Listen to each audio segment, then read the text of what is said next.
Hello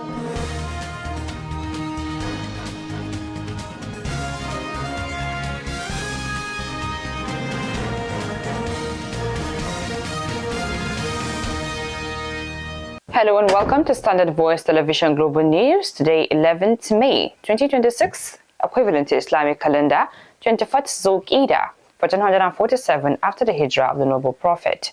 In the headlines, President Tinubu in Kenya for Africa Forward Summit for Sustainable Development.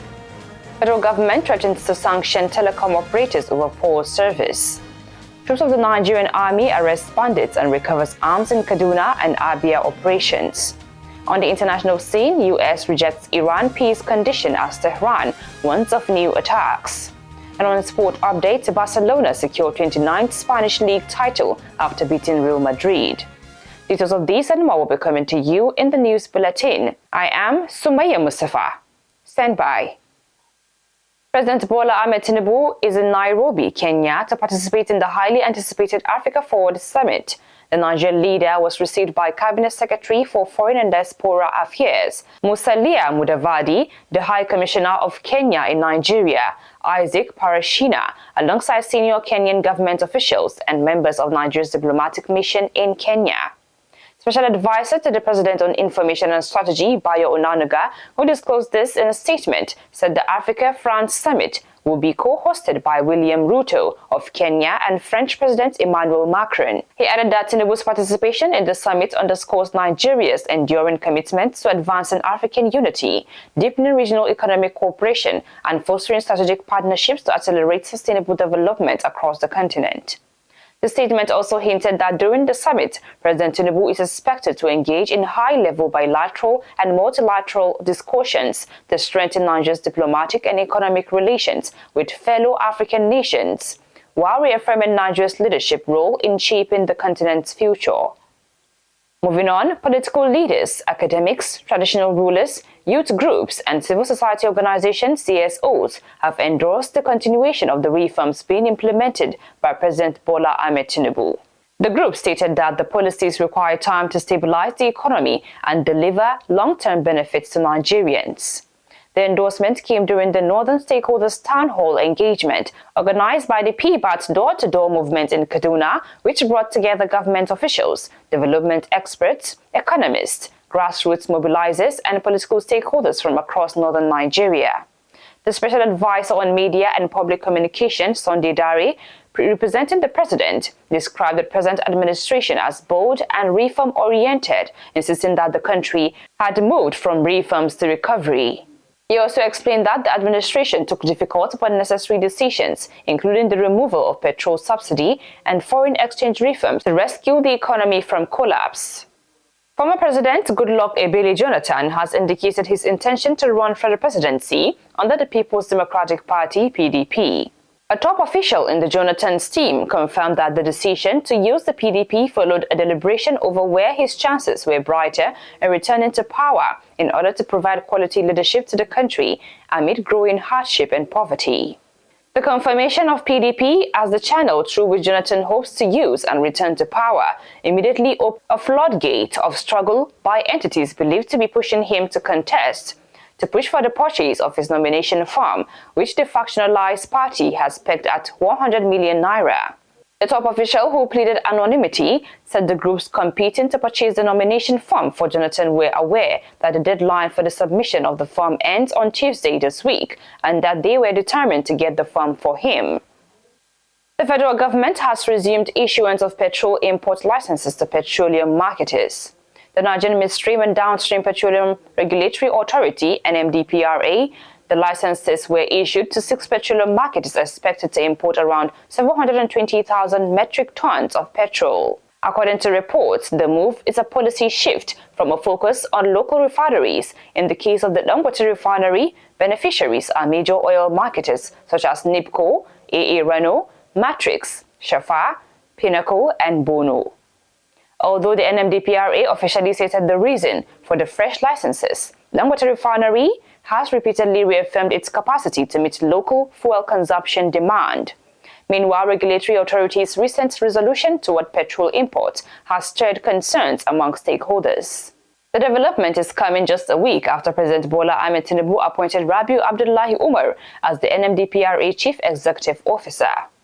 Moving on, the federal government has threatened to sanction telecom operators over poor service, noting that recent reforms have stabilized the sector and removed excuses for poor network performance. Minister of Communications, Innovation and Digital Economy, Bosun Tijani, who issued the warning in a statement, stressed that Nigeria's connectivity gaps were largely structural, driven by years of underinvestment and constraints on operations. He also said the government had tackled the problem through long-term infrastructure planning and immediate sector stabilization measures aimed at restoring sustainability and investor confidence. Tijani noted that the long-term reforms are focused on expanding infrastructure through new fiber deployment and toward rollout initiatives designed to close critical gaps in Nigeria's digital backbone. The minister stated that funding has been secured with support from the World Bank for Project Bridge, alongside additional investment in satellite capacity to boost nationwide coverage. Human rights activist Omoyele Sowore has called for an independent investigation into the disappearance and alleged killing of Kaduna-based activist Abubakar Idris, known as DADIYATA. He made the demand in a Facebook post yesterday while reacting to recent moves by the Nigerian police to reopen investigation into the long-standing case. The former presidential candidate urged authorities to invite former Kaduna State Governor Nasir EL-RUFA'I, former Kano State Governor Abdullahi Umar GANDUJE, former Director General of the Department of State Services DSS Yusuf Bichi, and former Attorney General of the Federation Abubakar Malami for questioning over the matter. Sowore expressed suspicion in the ability of the police to carry out an impartial investigation involving influential political figures and former top security officials.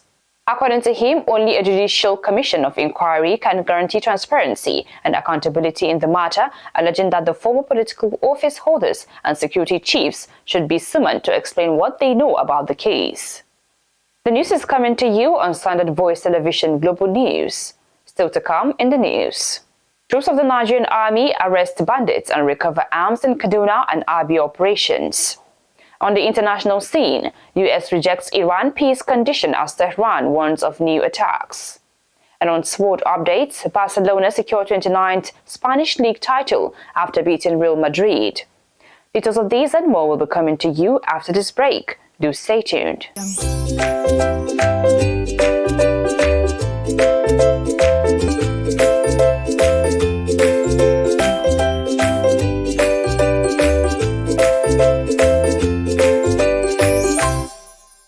Welcome back from that short break, and now the news continues.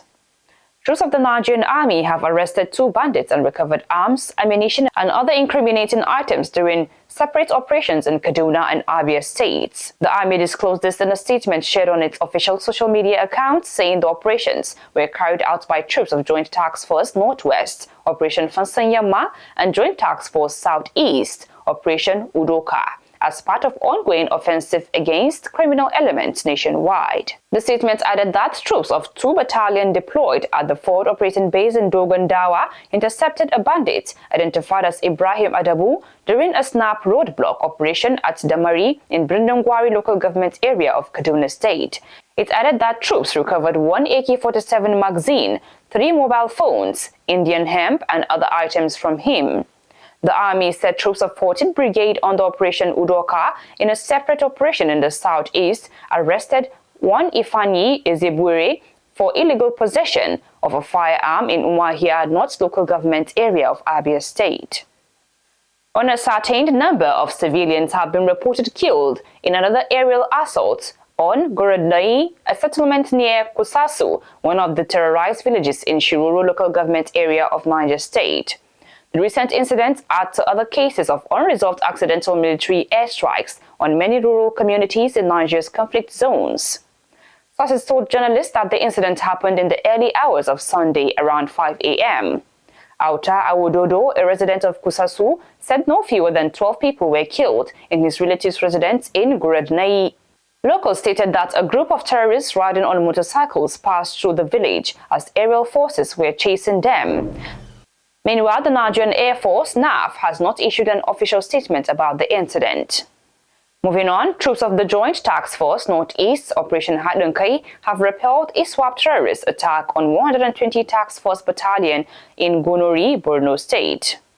The Media Information Officer of Headquarters, Joint Task Force Northeast, Lieutenant Colonel Sani Uba, in a statement, said the attackers were overwhelmed before they could breach the defensive position.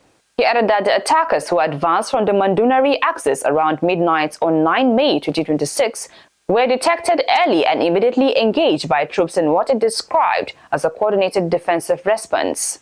According to the statement, the situation escalated into a joint land and air operation after air platforms from Operation GANDUJE and the Nigerian Army Aviation were deployed to support ground troops. The Army spokesperson explained that following the encounter, troops reportedly conducted a sweep of the area, where they discovered signs of heavy casualties among the attackers. The Zamfara state government has applauded troops of the Joint Task Force Northeast Operation Fonsanyama for achieving significant operational successes against bandits in the state. Governor Dauda Lawal, who made the commendation in a statement by his media aide Suleiman Bala Idris, also described the renewed military offensive as timely, particularly due to the successful operation recorded, which disrupted a significant gathering of notorious terrorist leaders and killed many commanders. The troops of the Joint Task Force Northwest Operation Fonsanyama launched an elaborate and coordinated onslaught in the Kaura, Namoda and Birnin Magaji local government areas of Zamfara state. Following the encounter, troops killed 3 gang leaders and recovered a cache of weapons and ammunition, which included an AK-47 rifle, a machine gun, a locally fabricated handgun, 7 rifle magazines, and a total of 571 rounds of ammunition. Moving on to the international scene.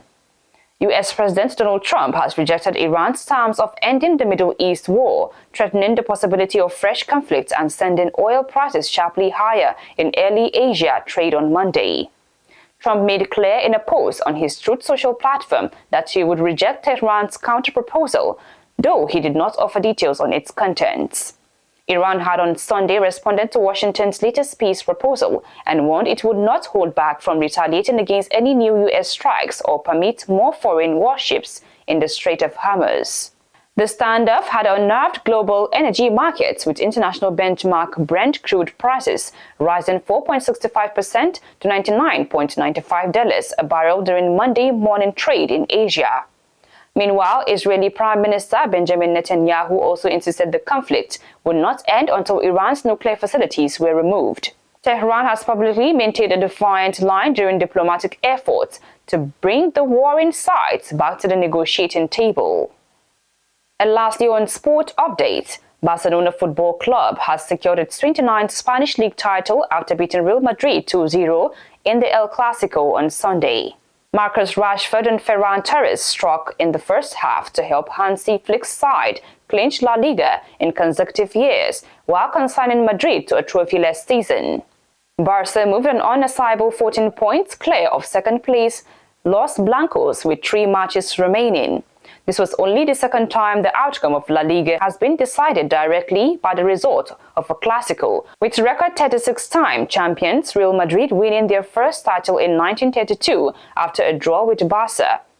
Flick's team were disappointed to be knocked out in the Champions League quarterfinals by Atletico Madrid in April, but were still determined to celebrate in style. In another development, Arsenal are within a distance of their first Premier League crown for 22 years after a VAR earthquake rocked the title race in their contention's 1-0 win at West Ham on Sunday. Finally, on the news, here's a recap of the top stories again. President Tinubu in Kenya for Africa Forward Summit for Sustainable Development. Federal government threatens to sanction telecom operators over poor service. Troops of the Nigerian Army arrest bandits and recovers arms in Kaduna and Abia operations. On the international scene, U.S. rejects Iran peace condition as Tehran warns of new attacks. And on sport updates, Barcelona secured 29th Spanish League title after beating Real Madrid. And that is the size of the global news. On behalf of the news editor, Ilya Adamu Auta, and the production crew, I am Sumaya Mustafa, thanking you and bye for now.